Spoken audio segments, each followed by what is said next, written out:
Assalamualaikum warahmatullahi wabarakatuh. Izin memperkenalkan diri. Nama saya Kusuma Ayu Ramadhani, NIM 630101900033. Saya dari kelas 3A Perbankan Syariah. Pada kesempatan yang baik ini, perkenankanlah saya untuk mempresentasikan materi dasar-dasar pemasaran tentang perilaku konsumen, segmentasi, targeting, dan positioning. Dalam bab ini, ada 7 poin penting yang akan saya jelaskan, yaitu pengertian perilaku konsumen, manfaat perilaku konsumen, proses pengambilan keputusan konsumen, pengertian segmentasi pasar, prosedur segmentasi pasar, targeting, dan yang terakhir adalah positioning. Baiklah, langsung saja kita menuju ke poin pertama. Mungkin teman-teman bertanya-tanya, apa sih perilaku konsumen itu? Menurut J.F. Engel, perilaku konsumen adalah suatu kegiatan individu yang secara langsung terlibat dalam mendapatkan dan mempergunakan barang-barang dan jasa, termasuk di dalamnya proses pengambilan keputusan, persiapan, dan penentuan kegiatan-kegiatan tersebut, atau tentang bagaimana konsumen akan menanggapi atau akan merespon bila terjadi perubahan harga atas suatu permintaan barang atau jasa yang diperlukan. Selanjutnya, poin kedua. Apa manfaat mempelajari perilaku konsumen? Yang pertama, ada manfaat perilaku konsumen bagi manajer. Dengan mempelajari perilaku konsumen, manajer dapat mengambil suatu keputusan berdasarkan keadaan konsumen. Keputusan tersebut tentunya diambil dari informasi perilaku konsumen yang terjadi, yang mana keputusan tersebut diharapkan nantinya akan memudahkan dalam memasarkan suatu produk. Lalu, ada juga manfaat perilaku konsumen bagi produsen. Produsen merupakan seseorang yang mampu melakukan dan menghasilkan suatu produk tertentu yang nantinya produk tersebut akan dijual lagi kepada konsumen guna memenuhi kebutuhan konsumen yang diperlukan. Produsen menghasilkan suatu barang guna mendapatkan keuntungan yang sebanyak-banyaknya.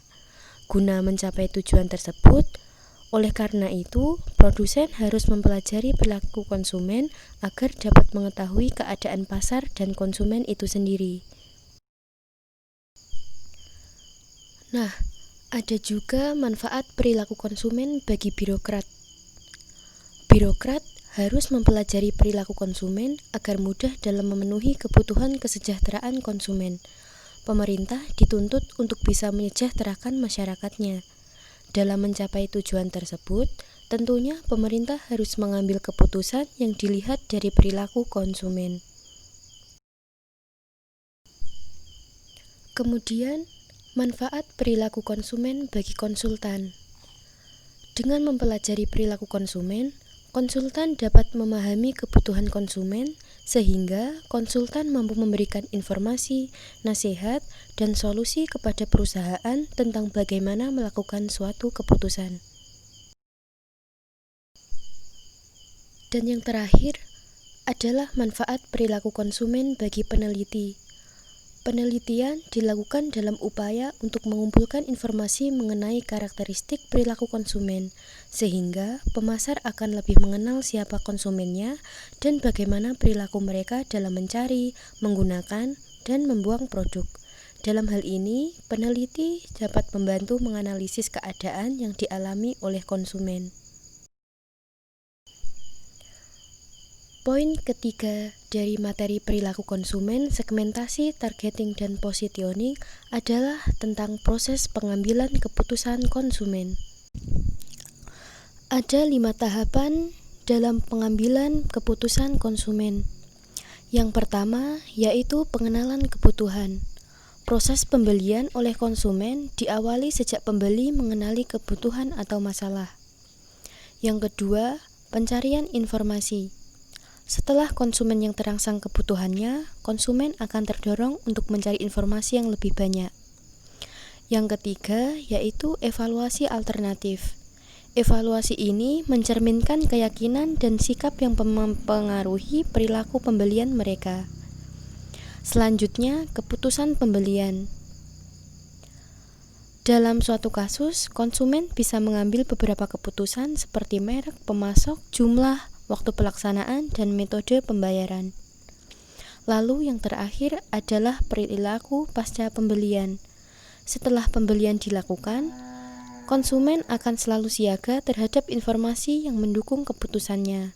Konsumen akan membandingkan produk yang telah dibeli dengan produk lain, dikarenakan konsumen mengalami ketidakcocokan dengan fasilitas-fasilitas tertentu pada barang yang telah ia beli atau mendengar keunggulan tentang merek lain.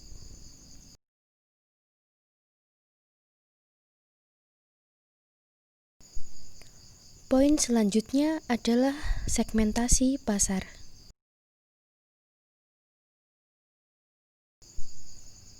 Segmentasi pasar merupakan pembagian pasar ke dalam kelompok-kelompok kecil dari pasar pembeli dengan kebutuhan-kebutuhan, karakteristik-karakteristik, atau perilaku-perilaku yang berbeda yang mungkin memerlukan produk-produk atau bauran-bauran pemasaran yang terpisah. Terkait dengan segmentasi pasar, lalu bagaimana sebenarnya prosedur segmentasi pasar itu? Prosedur segmentasi pasar terdiri dari 3 tahap, yaitu yang pertama, tahap survei. Tahap survei ialah perusahaan mengadakan wawancara untuk mencari penjelasan dan memusatkan perhatian kepada kelompok pasar guna memperoleh pandangan terhadap suatu keputusan. Lalu yang kedua adalah tahap analisis. Tahap analisis ialah tahap menganalisis data yang didapatkan dari hasil pada tahap survei. Lalu yang terakhir ada tahap pemberian profil. Beberapa kelompok dapat diberikan profil yang berhubungan dengan sikap, perilaku, demografik, psikografik, dan kebiasaan konsumsi media. Pemberian profil kelompok pasar dibentuk berdasarkan pada variabel segmentasi, yang selanjutnya diberikan profil sesuai dengan variabel yang digunakan sebagai dasar segmentasi pasar. Poin materi selanjutnya adalah targeting.